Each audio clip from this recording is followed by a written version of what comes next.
ហើយយើងទាញចូលក្នុងអស់យក copy setting ហើយយើង add មកណាដែលយើងប្រើឥឡូវខ្ញុំ add ឯឡោះមួយទៀត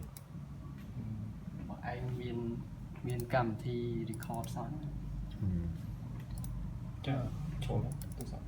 Photoshop ទូរស័ព្ទមើលឃើញទេហើយដូរយកមក high performance save add ឯឡោះមួយទៀតមក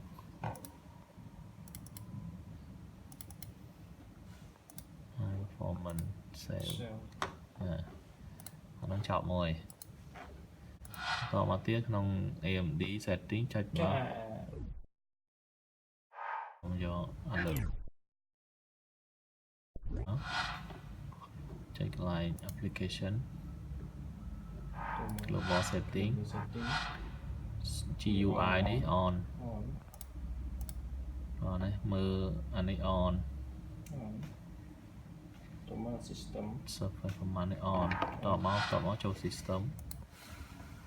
ក្នុង system ហ្នឹងយើងយក switch ដំបងក្រាស់ពេចមកហើយយើងហៅមើ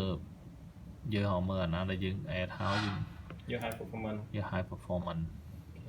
បើអត់មានទេប្រើវាមកអូខេ